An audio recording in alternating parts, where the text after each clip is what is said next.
Apesar da negativa da Secretaria da Saúde Municipal de Ribeirão, a cidade foi inserida na lista de situação de surto ativo de sarampo. O levantamento é do Ministério da Saúde e leva em consideração o caso confirmado da doença nesta semana, além de outros 15 registros ainda sob análise. Curiosamente, 2 cidades da macro-região, que estão bastante preocupadas com o sarampo, não foram incluídas na lista. Sertãozinho, que apresentou a confirmação de 3 casos, e Franca, que investiga 13 suspeitas. Vale lembrar que no estado de São Paulo, concentra quase todos os registros da doença no Brasil este ano. São 901 confirmações contra apenas 5 no Rio de Janeiro e 1 na Bahia. Agregando valor às comunidades e integrando ao vivo a macro-região, formando opinião. Em Ribeirão Preto está a especialista em doenças infecciosas da USP, Maria Célia Serve. Em São Carlos, o secretário de Saúde, Marcos Palermo. Em Araraquara, o médico sanitarista e professor da Unesp, o Rodolfo Telaroli. E em Franca, o secretário de Saúde, José Conrado Neto. Vamos conversar aqui por Ribeirão Preto. Quero conversar com a especialista em doenças infecciosas da USP, Maria Célia Serve. Para a gente entender, o sarampo estava erradicado, ele nunca esteve erradicado. E por que ele está voltando agora com uma certa força? Boa tarde, a senhora. Boa tarde aos ouvintes. O sarampo, nós tivemos um período em que o sarampo, nós tínhamos da Organização Mundial de Saúde, a referência que estávamos erradicados. Não havia transmissão dentro do país. Mas, devido à circulação do vírus em outros países e à globalização, as viagens internacionais e também coincidindo com uma negligência, em parte, por diferentes motivos da vacinação, da cobertura vacinal, ele volta novamente a estar inserido em nosso país. Pela Venezuela, o ano passado, e agora por São Paulo, por conta de um navio que trouxe o vírus novamente entrando pelo Porto de Santos, né? Para a gente entender, então, se a gente não tivesse essa invasão, entre aspas, do exterior para cá, a gente estaria com a situação controlada no país? Com casos transmitidos dentro do país, se não houvesse a entrada do vírus, poderíamos estar, mas sempre aumentando, talvez, o número de pessoas suscetíveis se a cobertura vacinal não estivesse sendo completa. Na medida que não circula o vírus, não há notificações de casos, às vezes a população negligencia em parte as revacinações, as campanhas, e isso pode acumular pessoas que ficam suscetíveis à doença. Vou agora até São Carlos, secretário de Saúde, Marcos Palermo. Secretário, na cidade de São Carlos, qual que é a realidade, qual que é a sua preocupação? E a gente fica aqui também com preocupação quanto à vacinação. Boa tarde ao senhor. Boa tarde. Em São Carlos, nós tivemos 4 notificações da doença, porém 2 com resultados negativos e as 2 aguardando o resultado. O que nos preocupa muito é a questão da cobertura da vacina. Nós tivemos 85% nesse ano da primeira dose e 56% até agora na segunda dose. O que é imprescindível para a população entender a necessidade, sabendo que a defesa que a população tem contra essas doenças, não só a sarampo, como a cachumba e a rubéola também, porque é a tríplice viral, é se vacinando. Então, nós vamos fazer agora uma campanha em massa para poder divulgar e fortalecer, intensificar a campanha de vacinação, sabendo que a doença está em iminência em nossa região. Vou agora até Araraquara para conversar com o médico sanitarista e professor da Unesp, Rodolfo Telaroli. Professor, para a gente entender, nas redes sociais, que vale um pouco de tudo, foi pregada uma ignorância sem tamanho contra vacinação contra o sarampo. E aí muitos pais se deixaram levar, outros não sabiam se tinha caderneta, não tinha. Esse aspecto da rede social é importante ser desmistificado e dizer para os pais que precisamos da vacina e que não devemos ouvir ignorante ou mal intencionado na rede social. Boa tarde ao senhor. Boa tarde. Com certeza esse é um problema sério, em especial porque na década de 80 foi publicado um artigo na Inglaterra, depois desmentido. O médico autor desse artigo, inclusive, teve o seu diploma cassado, onde era feita uma associação que não é verdadeira entre a vacinação contra o sarampo e o autismo. E a gente sabe que o autismo não tem nada a ver com vacinação. Infelizmente, a Europa é um dos continentes onde rotineiramente acontecem mais casos de sarampo, e isso é muito preocupante, já que o mundo é pequeno hoje em dia. Então, com a proliferação das informações mentirosas, as fake news por redes sociais, esse tipo de informação circula e tem contribuído para baixar a cobertura da vacina, não só de sarampo, mas das demais vacinas, da gripe. A gente tem tido, de uma maneira geral, coberturas insuficientes, inadequadas das vacinas.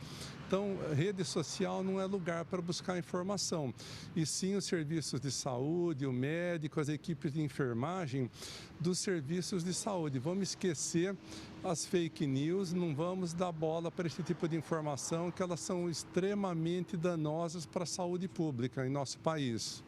Agora, o serviço público também, o Estado tem que reforçar a participação para tirar tamanha ignorância para dizer que não pode se vacinar, né?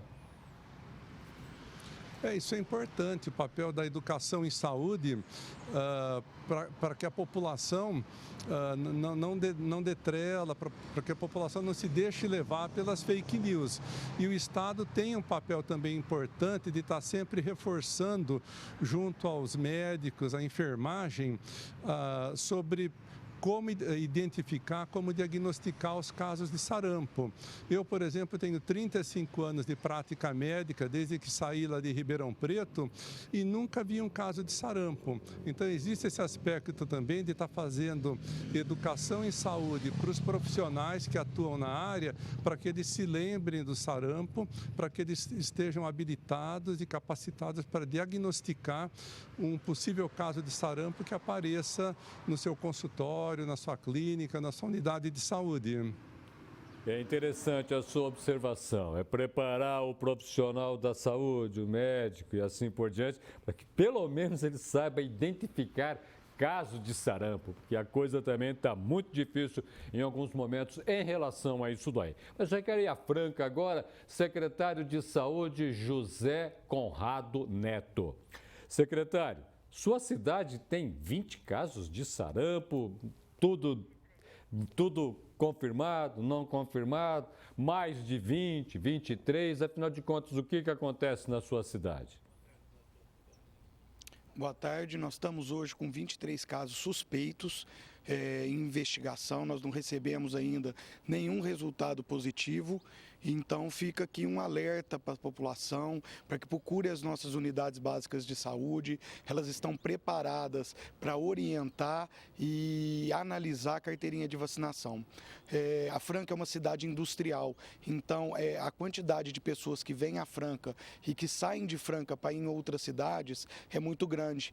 Então, o nosso medo é o quê? De trazer essas doenças e a gente levar essas doenças para fora também. O senhor falou numa cidade que tem bastante indústria e tem aglomeração também. Quer dizer, tem que trabalhar um pouco mais nas indústrias, notadamente calçado. Tem que trabalhar mais lá, vacinar, conversar, para evitar que a doença realmente seja confirmada e vá crescendo. É isso mesmo, a gente tem que fazer, igual o professor aí de Sertãozinho comentou, a educação em saúde, orientar a população para ela parar de ficar olhando esses fake news. Você percebe pessoas esclarecidas que não vacinam seus filhos. Então é importante sim a gente orientar a população da importância. A única forma que nós temos de prevenir uma doença é nos vacinando. Volto a Ribeirão Preto, especialista em doenças infecciosas da USP, Maria Célia Serve. Para a gente entender, Ribeirão Preto está em que tipo de rota para se preocupar um pouco mais, porque pode chegar o sarampo para valer aqui. A gente tem um aeroporto, o aeroporto tem circulação, Anhanguera abre para muita circulação também, para muita visita. O que está faltando alguma coisa para a gente orientar a população e pedir, reforçar e muito quanto à vacinação? Sim, o contato, né, das pessoas que estão, às vezes, já eliminando o vírus, mas não estão com o quadro clínico, que são as manchas vermelhas e a febre alta, clássica, né, e é o diagnóstico precoce, também ajudaria a minimizar os casos secundários, porque aí a pessoa deve ficar em isolamento, vamos dizer, em sua residência, fazendo um tratamento de suporte, já que não há uma medicação específica para o sarampo. Por isso que a vacina é o mais importante na prevenção. Então, é um alerta para um quadro febril com um resfriado muito forte, parece uma gripe, e 3 a 4 dias depois podem aparecer as manchas, tanto na boca quanto no corpo. Então, nesse período, muitos diagnósticos podem não ser feitos e outras pessoas terem. Então, na primeira avaliação, é um caso suspeito. Eles têm que ser notificados para a vigilância. Os casos que tiveram contato com esse caso que está suspeito, tem que ser avaliado, cartão de vacina para poder fazer um bloqueio, colher o material para ver uma confirmação e com isso a gente cria uma barreira na transmissibilidade da doença em qualquer cidade, né? O sarampo pode ficar incubado na pessoa? Ele tem um período de incubação entre o caso receber o vírus ativo de outra pessoa que já está ou no final da doença ou ainda no princípio da doença, ainda não teve o diagnóstico. Então, ele fica de 10 a 12 dias replicando no trato respiratório superior, como se fosse um resfriado. E nesse período a pessoa já pode estar transmitindo para outra. Volto agora até São Carlos, secretário de Saúde, Marcos Palermo. Secretário, qual é a preocupação que a sua cidade tem, São Carlos tem, para conversar com as pessoas que mexem com saúde pública nos bairros, nos postos de saúde, para prevenir o avanço do sarampo e para dizer o que é o sarampo e como é possível tentar evitá-lo? Bom, São Carlos também é uma cidade de população sazonal, todos sabem que São Carlos é uma cidade universitária, então o trânsito de outras pessoas das outras cidades para cá é muito grande também. Na questão dos bairros, nós orientamos as unidades de saúde da família para orientar a população na região em que o posto de saúde atende, orientar e informar, e principalmente as escolas, fazer um trabalho intensificado nas escolas para que as crianças levem até os pais a se conscientizarem a importância dessa vacina. Então, São Carlos está muito preocupado nessa questão e conta até com o apoio da grande imprensa, que é o caso aqui da TV Clube, né, pela imensidade da sua divulgação, da penetração dos lares, que a gente orienta que as pessoas têm a obrigação de vacinar seus filhos. A nossa intenção é que a conscientização, que as mães vacinem seus filhos, que é a melhor forma de prevenir. E bem como a doutora Cima falou, aí de Ribeirão Preto, o monitoramento da pessoa infectada é muito importante, que você consegue inibir que essa pessoa que transmita mais alguém, ou dos próprios familiares, ou no ambiente de trabalho, esse vírus que acaba proliferando na sociedade. Vou agora até Araraquara, médico sanitarista e professor da Unesp, Rodolfo Telaroli. Professor, uma coisa que eu fico aqui me perguntando, o que está acontecendo, não é só no Brasil, né? Mas o que está acontecendo com a gente está tendo volta de moléstias, de doenças que praticamente estavam muito bem controladas ou erradicadas. Afinal de contas, o que está acontecendo? O negócio está errado no ataque à natureza, está errado na falta de boa conversa do Estado com o seu cidadão, na falta até, por que não, de uma saúde pública convincente. Então, na verdade, é uma somatória de todos esses aspectos. A gente tem, as populações acabam se acostumando, entrando numa zona de conforto, se acostumando a não conviver com esses problemas. Então elas deixam de vacinar, não só por conta das fake news, mas por comodismo.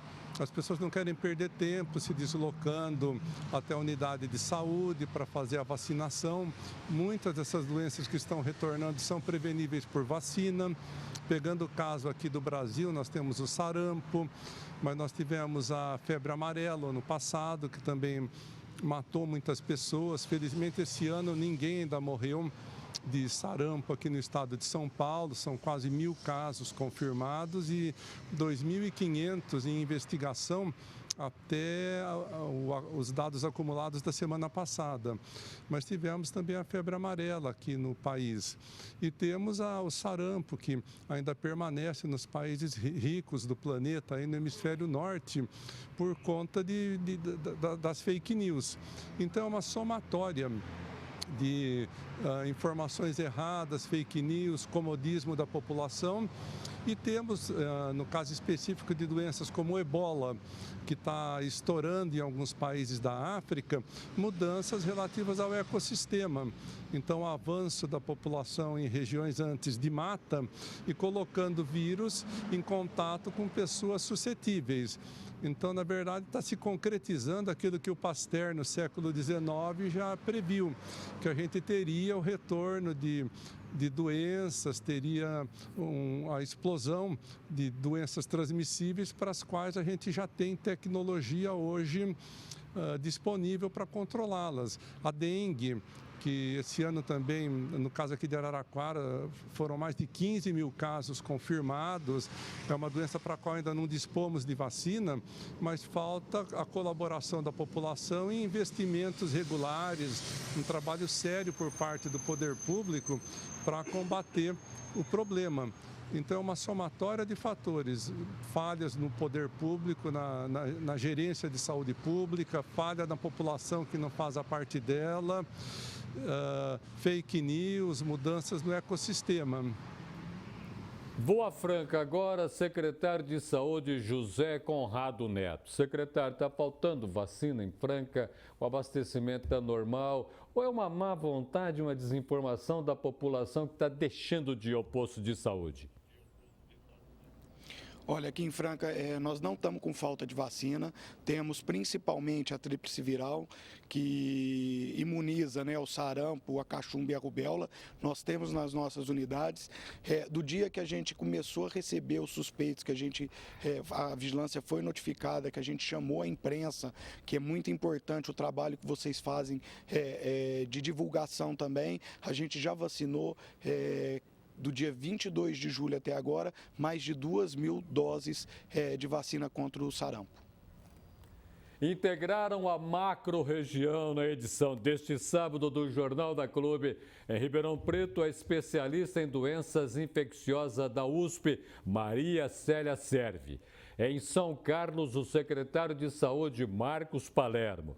Em Araraquara, o médico sanitarista e professor da Unesp, o Rodolfo Telaroli. E em Franca, o secretário de Saúde, José Conrado Neto. Confeito, ouvimos atentamente as explicações.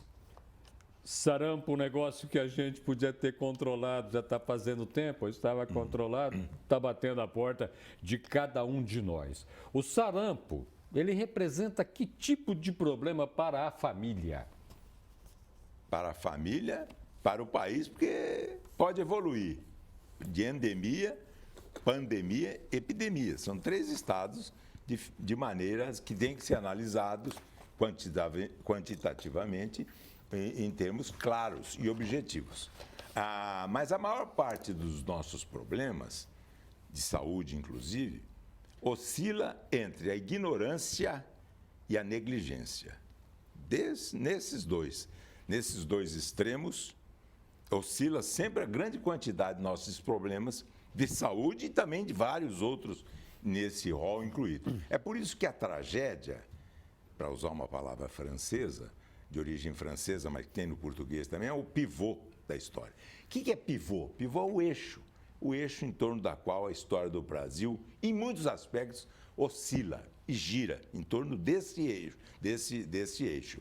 É que nós estamos com famintos de conhecimento e intoxicados, nos afogando na quantidade de informações e nem sempre informação de boa qualidade. Que leva à ignorância. Normalmente a ignorância leva, portanto, elas se tocam porque se aproximam. Exatamente nesse ponto. E nesse particular, a ignorância nos leva à dificuldade de vacinar. Pior do que era. Tanto que a varíola já estava erradicada e já está voltando.